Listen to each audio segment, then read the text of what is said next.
अंधार आहे तिथं.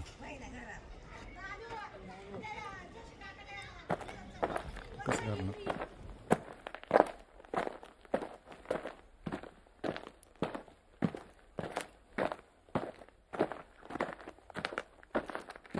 चहाला बोलवायचं. इथे दिसते तुम्हाला झाडावरती हे सिवेट फ्रॉम कॅट आहे, याला उदमांजर असं म्हणतात.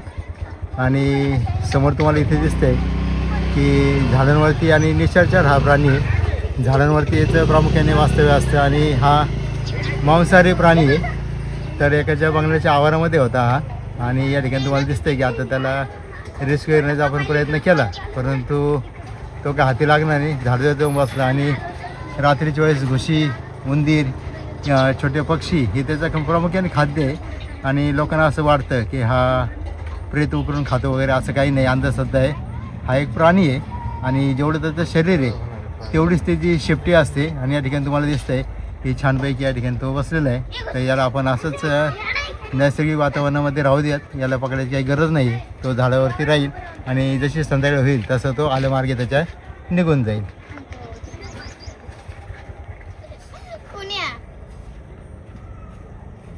पाहिलं ना आता तुम्ही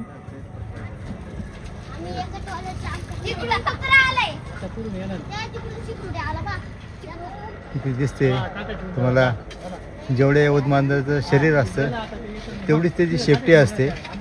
आणि फार अंधश्रद्धा आहेत या उदमांजराच्या विषयी, आणि बरेचसे लोक या उदमांजराला प्रचंड घाबरतात आणि लहान मुलांना शक्यतो ते बघू देत नाहीत. पण तसं काही नाही आहे. हा एक बिचारा निसर्गामधला एक प्राणी आहे.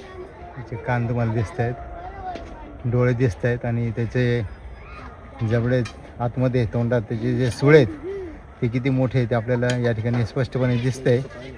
अशा प्रकारचा जर प्राणी असेल घराच्या आसपास आला तर लोकांना प्रचंड भीती वाटते याची, परंतु घाबरण्यासारखा हा अजिबात प्राणी नाही आहे.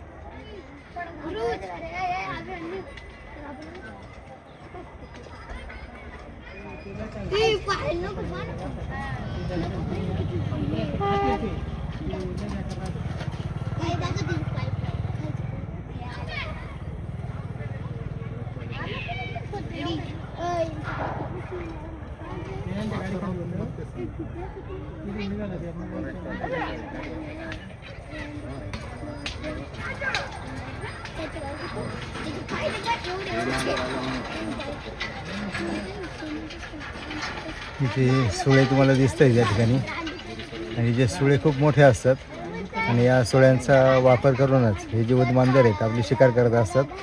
शिकारी वर्गामधला हा प्राणी आहे. आणि विशेष म्हणजे हा दिवसा होता म्हणून एखाद्या बंगल्याच्या आवारामध्ये होता, परंतु शक्यतो हे रात्रीच बाहेर पडतात, कारण हा निशाचर प्राणी नॉक्टर्नल हॅबिटचा आहे.